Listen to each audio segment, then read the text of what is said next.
Donc on va vous présenter en fait le projet Zero Impunity. C'est un projet transmédia d'investigation, d'activisme contre l'impunité des violences sexuelles en conflit armé. Alors on va peut-être d'abord vous proposer un petit trailer et ensuite on va continuer la présentation. N'hésitez pas surtout à nous couper ou à nous poser des questions durant la présentation. On est là pour ça. Oui, non, en fait. Non. Non. D'accord. Bon, bah, pas Voilà. de questions alors. Si, des questions, mais pas à couper maintenant. Bah, vous coupez pas. On se sonne pas. Bien tenté. On vous montre un trailer qu'on a fait il y a quelques mois. Il résume assez bien la thématique et l'ensemble du projet. Voilà, c'est parti. Today, civilians are the first victims of armed conflicts. Public mass rapes, sexual slavery, contamination by HIV, forced pregnancies. All these are weapons deliberately used in conflicts to terrorize populations, annihilate or subjugate communities. It strikes ethical and religious groups or simply communities to be displaced. Beyond the destruction of the individual, it is the group as a whole that is targeted. Silencing the opposition, displacing populations, humiliating a community, wiping out an ethnic group, rewarding soldiers, altering the ethnic composition of the following generations. These abuses are rendered all the more pernicious by the impunity in which the perpetrators operate. Whether they are carried out by Boko Haram, ISIS, the Syrian armed forces, the French army, or American military, the immunity surrounding these acts continues because a community chooses to remain silent. Taboos and omerta are, to this day, the stumbling block to justice.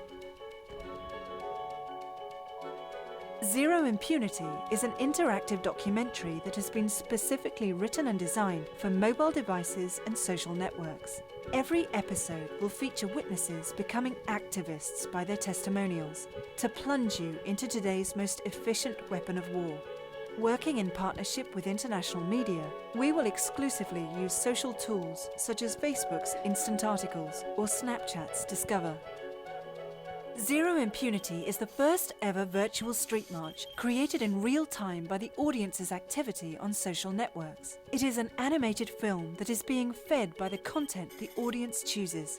The movement is organic and evolves according to the activity on social media.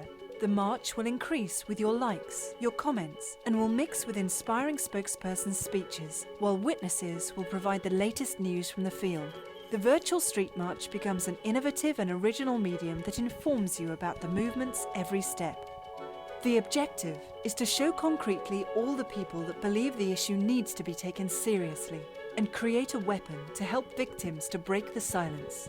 To reach this goal, we intend to project its visual materials onto building exteriors in key strategic locations throughout the world, and in this way initiate discussions, exchanges and debates. The international movement will also lead to concrete action steps taken by states and institutions to back the fight against impunity. The rally's mission is to conquer new territories, both geographical and those of the mind. Thus, for the physical territories we cannot reach, the virtual street march can be brought to the web and integrated into any blog, forum or social network. Donc là, ce que vous avez vu, c'est le trailer qu'on a fait en phase de développement il y a quelques mois. Donc c'est bien de voir comment on a réfléchi le projet dans un premier temps et ce qu'on a aujourd'hui sorti il y a maintenant une semaine, puisqu'on a lancé le projet qui va s'étaler sur plusieurs mois. On l'a lancé mardi dernier, donc le 3 janvier. J'aimerais juste revenir sur la question donc, des violences sexuelles. Donc vous avez vu, ça couvre, la thématique couvre différentes choses. C'est un sujet qui est extrêmement difficile. Parce que les histoires qui sont derrière ces violences sexuelles sont toujours extrêmement fortes, violentes et agressives pour le spectateur, pour l'audience qui découvre ces histoires. Parce qu'effectivement, il y a une sorte vous savez, en termes de psychologie, on a une sorte, quand on est face comme ça à des histoires qui sont très difficiles à entendre, on a une sorte de disjoncteur qui claque dans notre cerveau et qui nous fait rentrer dans une forme de déni. Ce déni qui va nous faire dire oui, bon bah c'est normal, c'est la guerre, ça fait des millénaires que ça existe. Et finalement, cette forme, ce comportement qui est provoqué par cette violence nous rend souvent passif, ou en tout cas, on essaie de prendre, voilà, de se protéger, de prendre un certain recul. Et donc nous, on a voulu réfléchir ce projet pour essayer de dépasser ce cap et pour aller plus loin et essayer de passer dans l'action. On a aussi essayé de dépasser l'individu. C'est évidemment avant tout un crime qui touche un individu, mais c'est également un crime radioactif dans le sens où il va toucher à la fois une communauté, toute une génération et créer le chaos en fait dans un environnement beaucoup plus large que celui de l'individu. Le fait que également ces crimes soient impunis, parce que c'est souvent le cas, c'est même quasiment toujours le cas, ça crée en fait un aspect qui dépasse une nouvelle fois l'individu et qui avec une impunité qui est générée au niveau systémique, qui est érigée carrément en système, et c'est ce qu'on va montrer dans l'ensemble du projet. Une impunité qui va aussi générer de la colère et qui est évidemment un frein absolu à la paix. Alors comment on a décidé de travailler sur ce sujet? Pourquoi? C'est maintenant il y a plus de 2 ans, 1 an et demi, 2 ans, notre associé, co-auteur Marion Gutt était déjà très intéressée en fait sur ces sujets des violences sexuelles. Et finalement, un matin, elle est venue, elle nous a présenté cette thématique. Et évidemment, on connaissait déjà aussi nous deux évidemment ces questions-là, mais on a pu commencer à rentrer un peu dans les détails de cette thématique et finalement tout ce que ça implique en termes à la fois de psychologie, de drame humain, mais aussi d'actualité et de géopolitique. Et vous allez le voir, c'est quelque chose qu'on développe à travers le point de vue du projet. Et finalement, quelques mois plus tard, Marion a rencontré donc Marion s'est rendue au Rwanda en fait et a rencontré une survivante du génocide rwandais. Et au fur et à mesure de la discussion, en fait, elle lui a dit quelque chose qui nous a marqué, qui a servi un petit peu de déclencheur au projet. Elle lui a dit moi aujourd'hui, si je vous parle, je prends un risque réel, un risque pour ma vie, même 20 ans après, 25 ans même après le génocide rwandais. Aujourd'hui encore, ces gens qui nous ont parlé sur tout le projet prennent des risques physiques. Elle nous a dit que si moi je prends ce risque-là, il faut que j'ai la certitude qu'en face, je sois écouté. Que ce soit pas juste, que ça reste pas simplement lettre morte. Voilà. Et donc là, on s'est dit, il faut que ça dépasse le cadre du documentaire, et il faut que ça touche réellement les gens, que les gens puissent se mobiliser et entendre et libérer cette parole. Et donc ça a été effectivement le déclencheur du projet. Donc, on a décidé de conceptualiser un transmédia. Un transmédia, finalement, pour nous, ça se prêtait totalement à cette dynamique du rupture de silence, parce qu'on avait effectivement on avait en fait plusieurs étapes sur ce projet. On a donc décidé de mêler investigation, comme vous le voyez, et activisme. Investigation, évidemment, pour comprendre, pour éveiller, pour décrypter, et aussi... Il y a aussi une notion d'actualité, c'est-à-dire pour comprendre ce qui se passe aujourd'hui et pas nécessairement revenir sur des cas qui ont déjà été plus développés par le passé, notamment au Rwanda ou en Bosnie. Non, on a voulu voir ce qui se passait aujourd'hui, faire une photographie du monde actuel. Juste investigation aussi dans le sens où on a voulu en fait adjoindre un bras armé à notre documentaire, au discours qu'on a voulu développer dans le documentaire, un bras armé qui est donc celui des nouveaux médias, du digital, pour permettre justement de toucher concrètement le public. Et donc voilà, et donc c'est ça. Donc la deuxième partie du projet, effectivement, activisme. Alors ça, c'est important. On n'est pas uniquement sur une thématique à impact social. La notion d'activisme veut dire aussi qu'on veut on veut impacter la politique. On veut avoir des changements. On veut être dans l'acte et dans l'action. En fait, un projet activiste engendre naturellement, face à sa finalité absolue, doit être la décision politique. On n'est pas simplement sur un projet, enfin pas simplement au sens, sur un projet dit social, c'est un projet qui doit amener une décision à la fin. À la réaction. Ouais. Et donc, on vous explique tout ça pour pas tout de suite vous inonder sur les supports qu'on a développés, etc. On fait toute cette introduction pour que vous compreniez bien la dynamique du projet, et aussi comment ensuite on a travaillé avec nos partenaires et comment on a choisi nos partenaires, parce que entre investigation et activisme, on avait aussi besoin d'indépendance. Et cette question d'indépendance, elle est fondamentale pour mener correctement notre travail d'investigation, pour être juste, pour être fort, pour avoir de l'impact, et aussi surtout pour ça.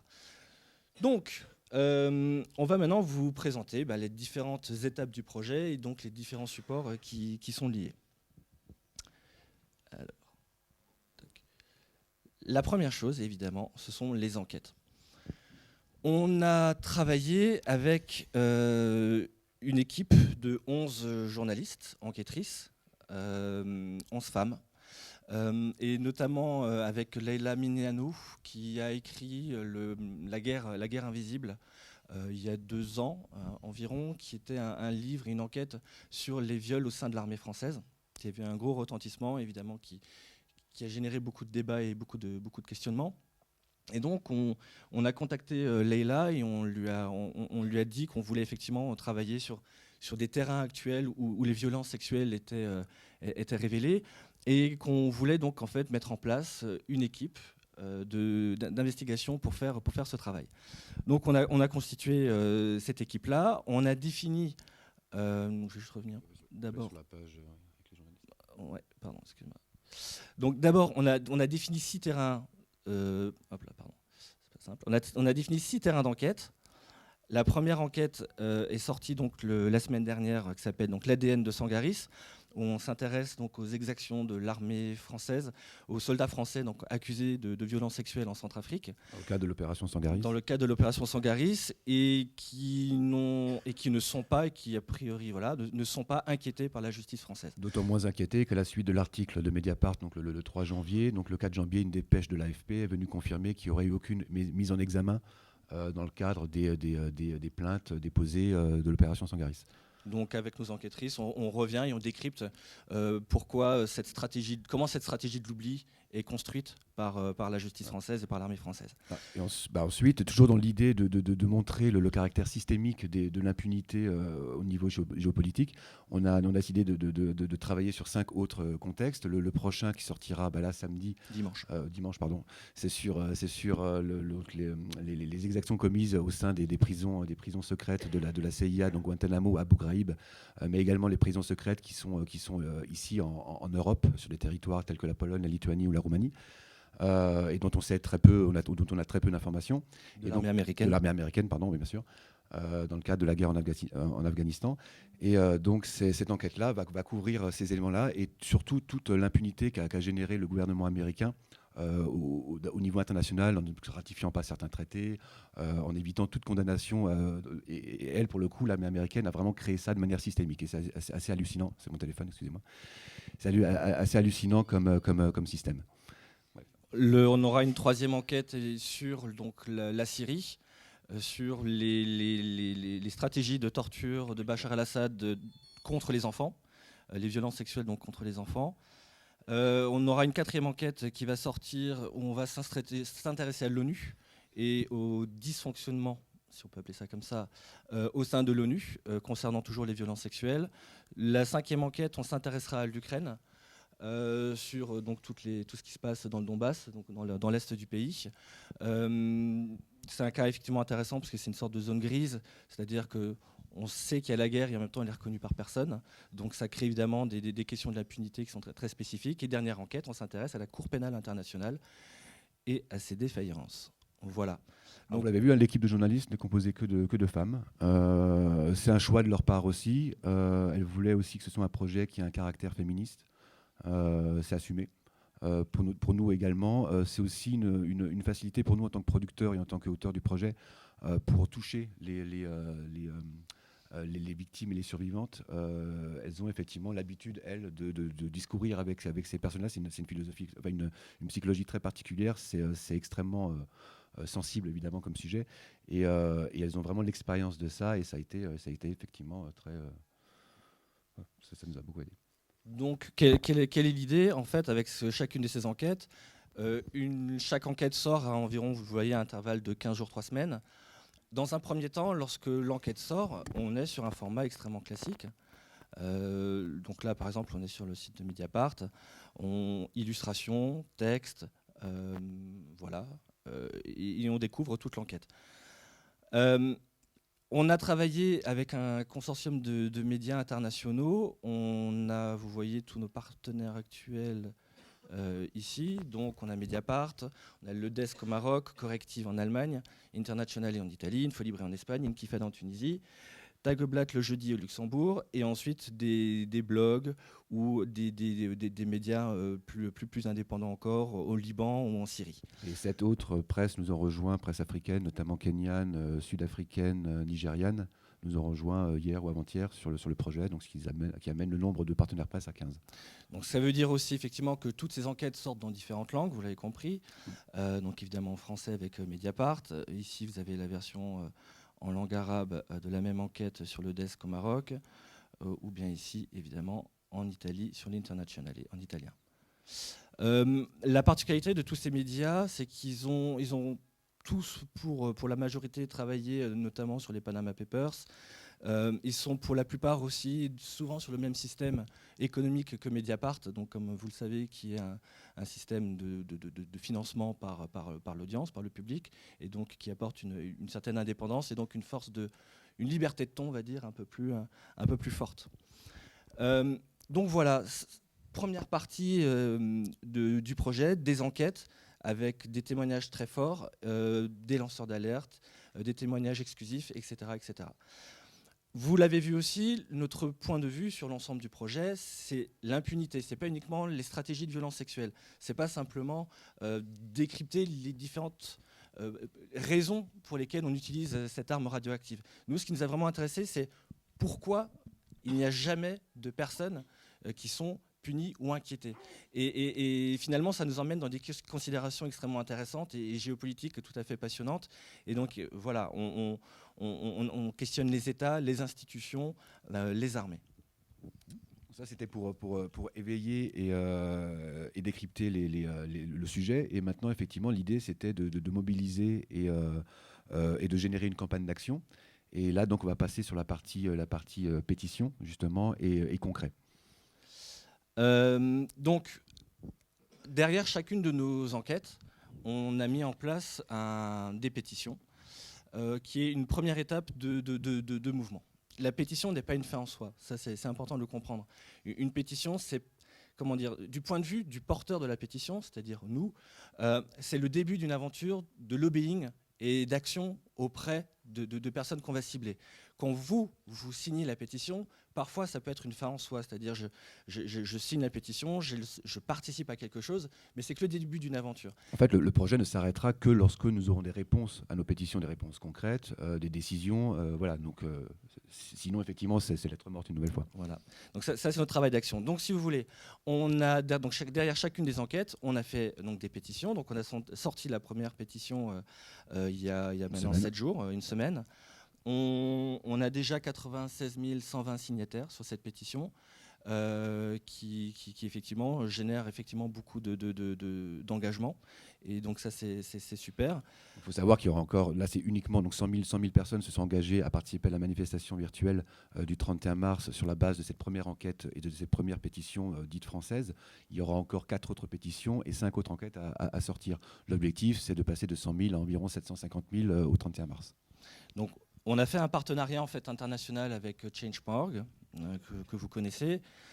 Chacune des pétitions, la pétition française, je veux dire sur l'enquête française, évidemment, on l'a traduite aussi en 6 langues pour effectivement répondre aussi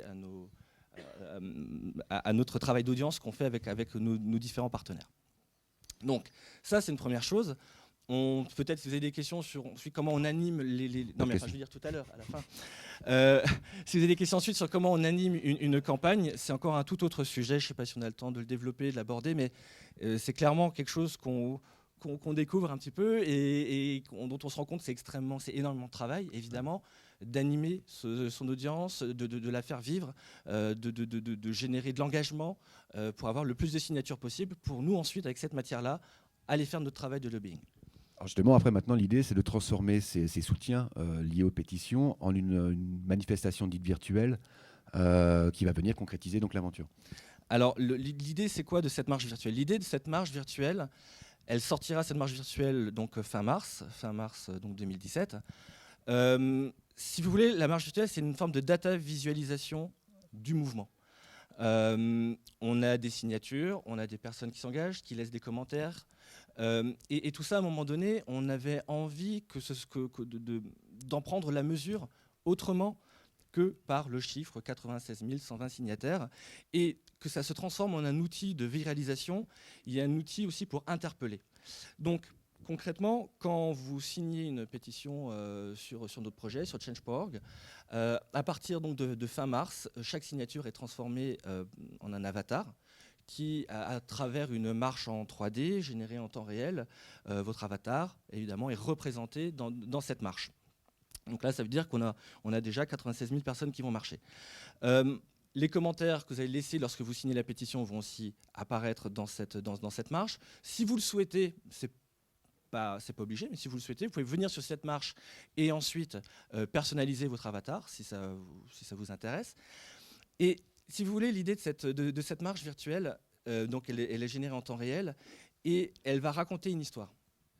Cette marche virtuelle, on a travaillé différents plans cinématographiques, si vous voulez, et on va utiliser les éléments des personnages qui marchent et les éléments d'architecture pour promouvoir les messages, soit des internautes, soit nos messages à nous, pour partager l'actualité de la campagne d'action. Et au fur et à mesure où vous voyez un panneau qui apparaît ou un message qui est porté par un personnage, vous pouvez retweeter, partager, interpeller François Hollande si vous le souhaitez, etc., etc.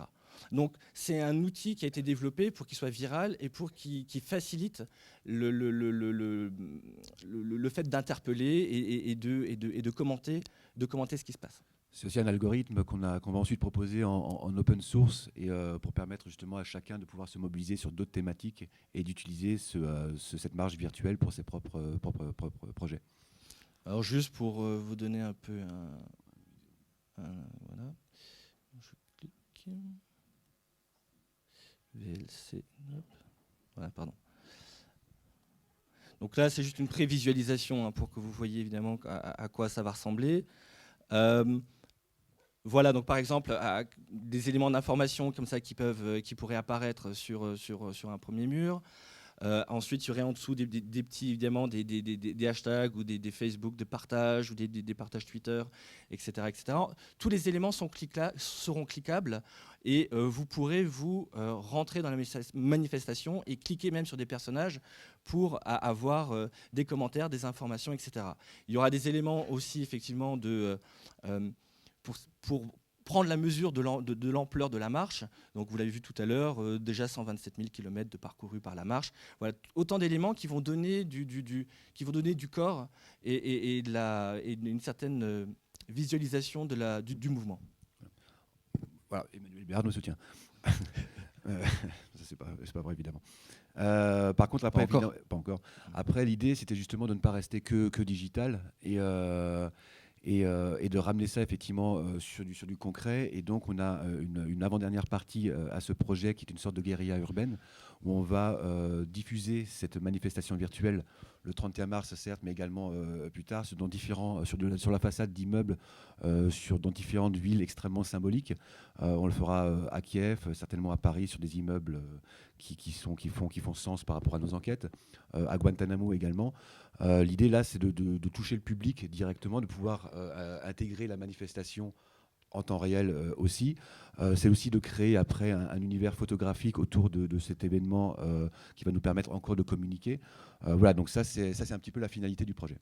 Il faut aussi considérer cet outil, cette marche virtuelle, comme un outil que des associations, que certaines ONG peuvent utiliser sur le terrain pour montrer voilà, comment on appelle ça, aux personnes avec lesquelles elles communiquent.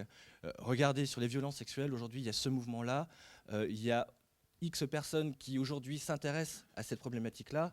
Libérez votre parole, parce que, je vous rappelle, c'est quand même, notre principal enjeu. C'est d'autant plus important, cette phase concrète du projet, que notamment en Ukraine, où effectivement, il y a des demandes concrètes de changement de loi par rapport à la Rada, qui est donc le Parlement ukrainien. Les violences sexuelles sont extrêmement tabous en Ukraine. La place de la femme est également particulière. Donc, je suis bien placé pour savoir, parce que ma femme est ukrainienne, donc c'est pour ça qu'il nous aide beaucoup sur le projet.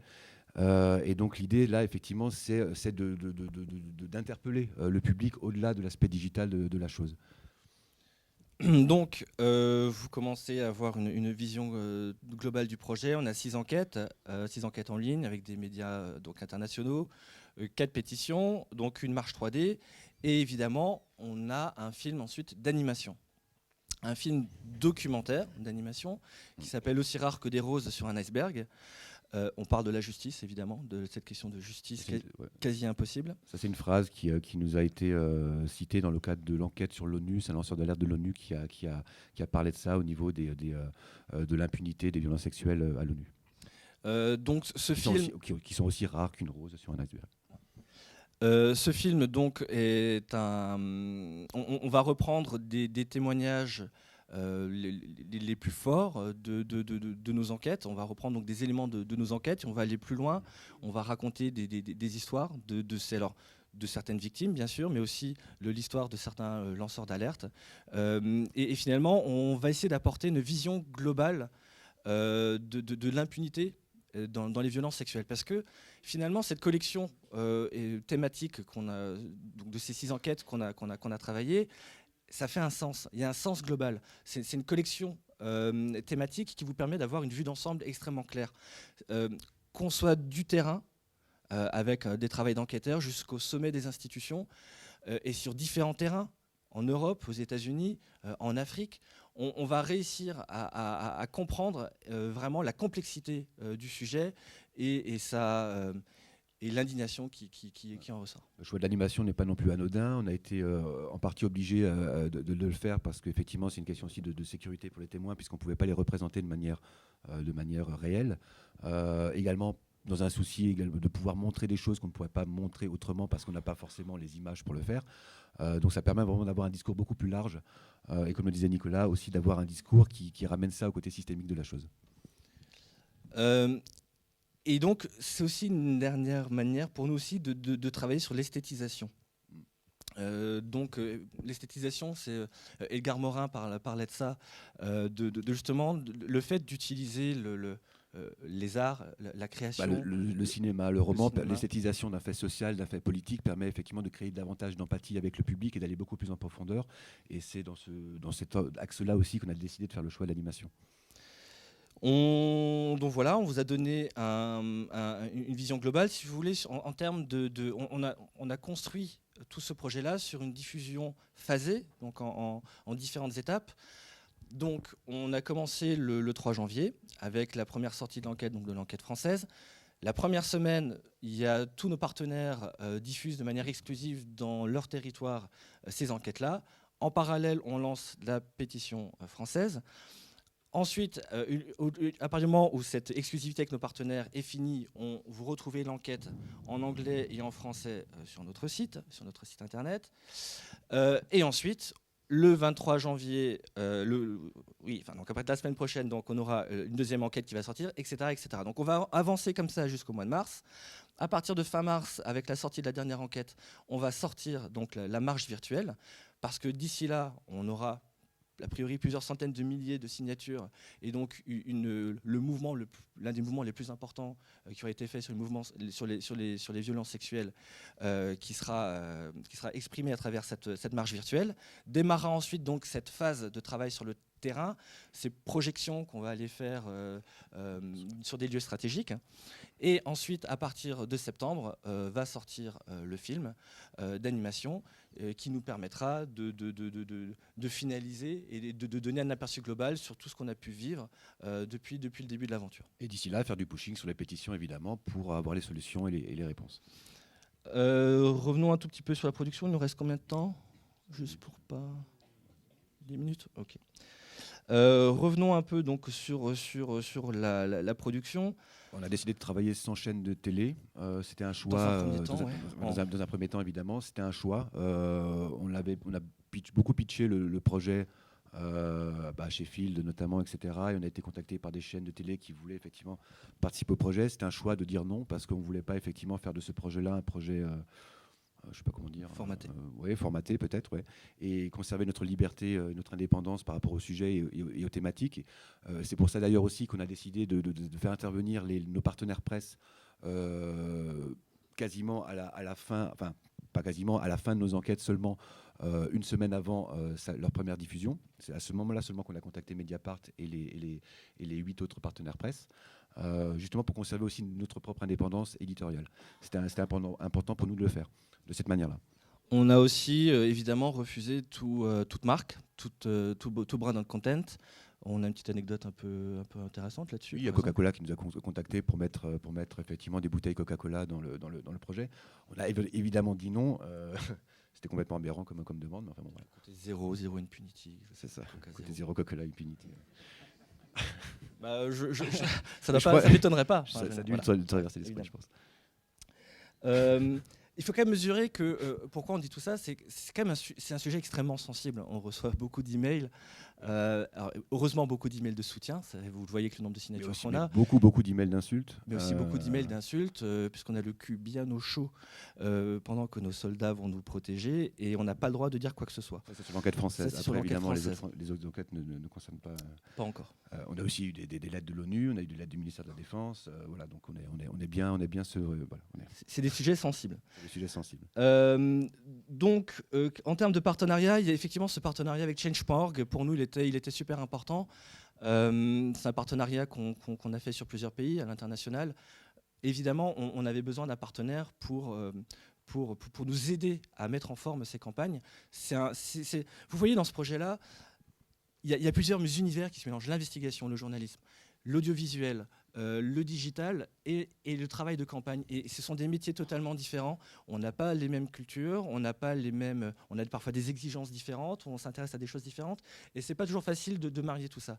Et ce partenariat avec Change, où au quotidien, il nous aide à formuler des choses, à nous donner des conseils sur les stratégies d'audience, c'est vraiment un partenariat qui est très fort. Donc d'un point de vue plus prosaïque, c'est un projet qui est sur un budget de 1,5 million d'euros, qui a été soutenu par le Film Fund de Luxembourg et le CNC en France. Juste pour rebondir sur le côté indépendant de nos partenariats, justement le Film Fund et le CNC nous ont laissé une totale indépendance sur le sujet. Ça, il faut quand même le rappeler. Donc on n'a été absolument pas embêtés par rapport à ça. Et donc voilà, c'est juste à dire. Donc c'est une coproduction. Aban, c'est nous. On a coproduit donc avec Cameratoll Production, un ami fidèle à Paris, François Le Gall, avec qui on avait déjà fait Soundhunters. On a évidemment aussi avec Mélusine Productions, qui est un grand studio d'animation à Luxembourg, qui a travaillé sur Ernest et Célestine ou Song of the Sea plus récemment, et avec Web Spider Productions aussi, qui nous accompagne sur ce projet. Et je crois qu'on a fini. Voilà. 45. Je crois que vous êtes dans les temps, donc c'est parfait.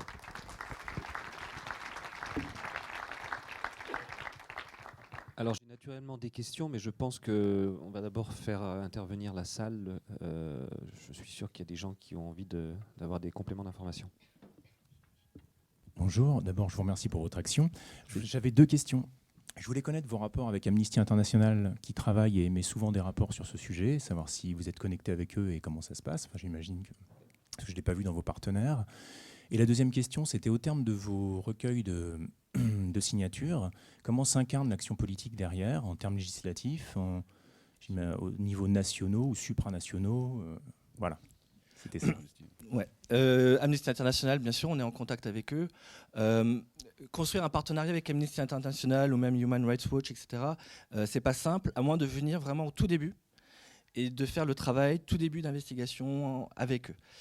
Si vous voulez, avec Amnesty International, on est pas en compétition, mais le fait qu'on travaille sur la pétition avec Change.org, alors qu'Amnesty International font aussi leur propre système de pétition, c'est pas totalement compatible, même si sur le travail d'enquête, on est totalement en accord. Donc, ils vont nous soutenir sur, par exemple, la diffusion en interne chez Amnesty International. On va publier les enquêtes dans leur magazine Amnesty International. Donc, on a ce partenariat-là. Et Human Rights Watch, c'est l'inverse. Ils vont sans doute partager les pétitions qu'on a lancées, parce que c'est pas concurrentiel. En revanche, sur le travail de fond d'enquête, qui est vraiment, eux, leur fer de lance, évidemment, on aurait dû les impliquer dès le départ. Après, quelque chose qu'on n'a pas effectivement voulu faire. C'est pas évident de travailler avec les ONG quand on est un projet d'investigation, parce qu'il y a souvent des considérations politiques que nous on maîtrise pas, qui nous intéressent pas, qu'elles ont. Et ça crée des tensions et des conflits parfois d'intérêts, et nous on n'a pas envie de rentrer dans ce jeu-là. Donc on n'a pas forcément nous l'envie de travailler de manière plus en amont avec les ONG sur ce coup. Voilà. Même si elles ont leur rôle, elles ont leur rôle, mais disons que sur un projet de ce type-là, ça aurait été, je pense, contre-productif. On se retrouve sur la fin, finalement. Ouais. À la fin, on se retrouve communication. puisqu'effectivement, on a un intérêt global.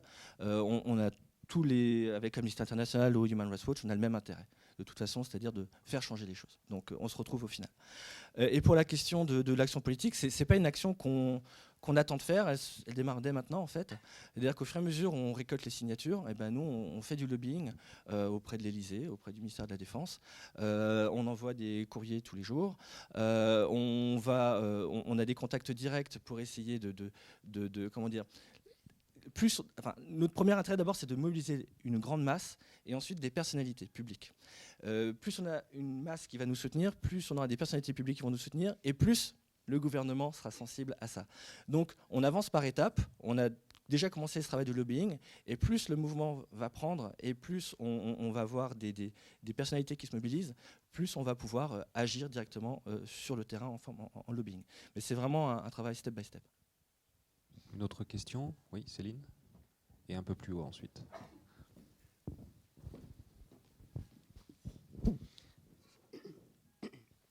Pardon. Bonjour et bravo pour votre action et puis la globalité du projet. Moi, j'avais une petite question, interrogation, on va dire. On est quand même dans l'univers aujourd'hui principalement de la vidéo. C'est ce qui souvent est le plus partagé. Je suis un petit peu étonnée, par exemple, sur ces partenaires presse qui aujourd'hui produisent de la vidéo. Parce que la vidéo, c'est pas que des témoins face caméra. Justement, en plus, vous avez développé un design animé, on va dire. C'est possible aussi d'incarner des témoignages et de les faire partager sur cette première vague.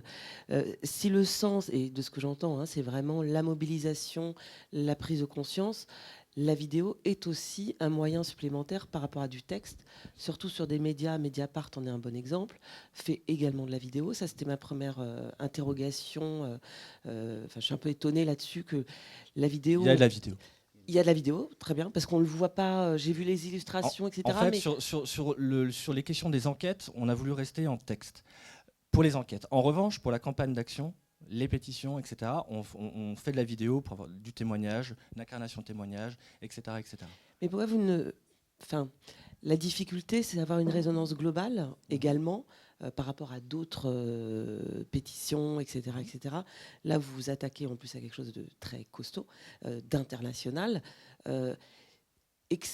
Sur le nom également du film d'animation, vous êtes déjà sur un autre nom. Est-ce que vous gagneriez pas en force et en écho, en résonance, en gardant justement peut-être un lien artistique, graphique entre vos trois, on va dire, trois principales actions, et peut-être aussi un nom commun, parce que cette phrase est vraiment très jolie.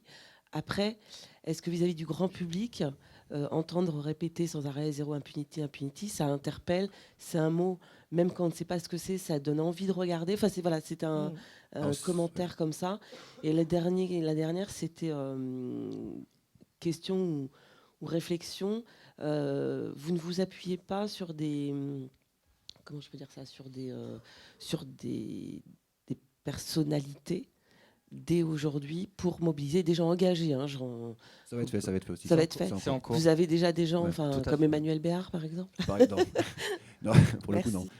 Merci. Ça, Dans la semaine qui va venir, vous allez en voir. Ouais, il y en a. Ça fait une semaine qu'on est sorti aussi, c'est pour ça. Donc c'est vraiment, on essaie de faire step by step. Après, pour le côté zéro impunity et le côté aussi rare qu'une rose sur un iceberg, en tout cas le nom du projet, on a discuté tout à l'heure avec Patrick.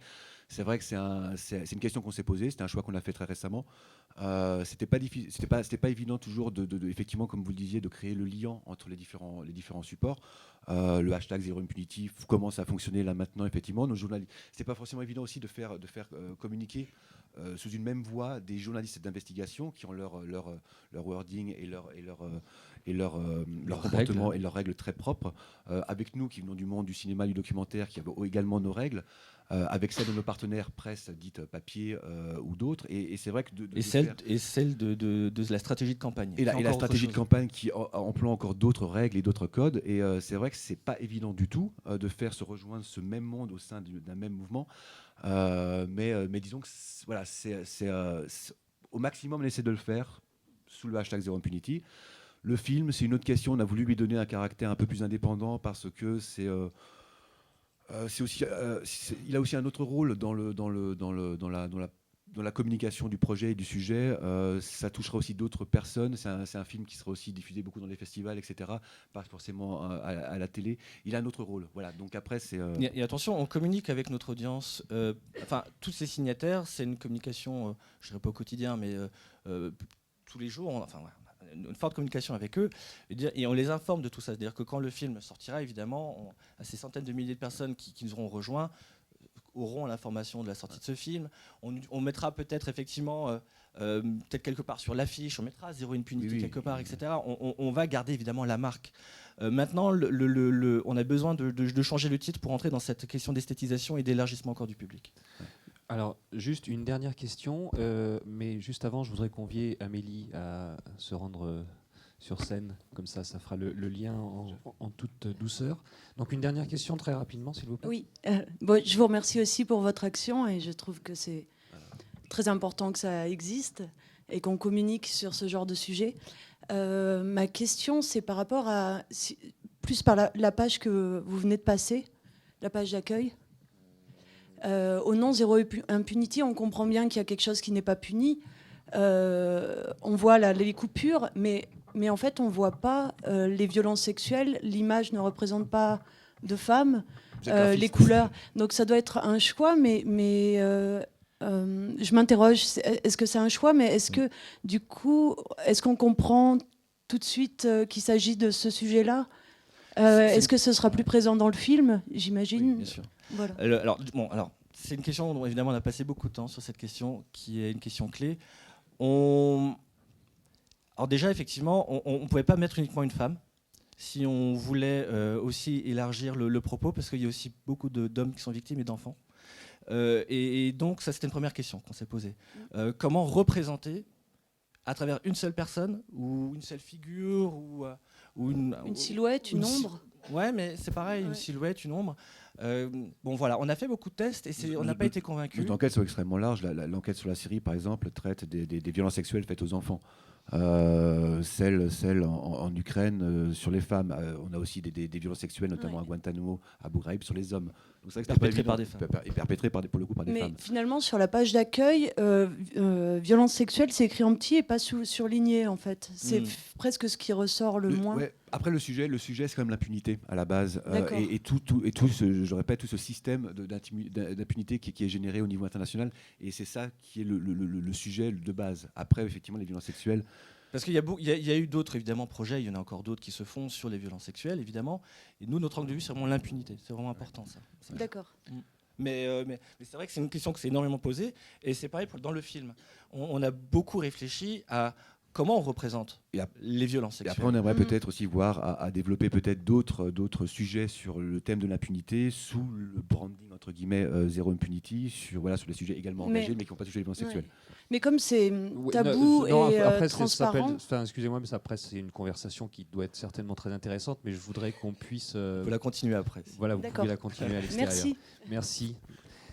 Moi, j'avais juste quand même un tout petit point. Quel type d'aide vous avez reçu du CNC? Nouveaux Médias. Voilà, Nouveaux Médias, d'accord, très bien. Bon, Nicolas, Stéphane, merci beaucoup.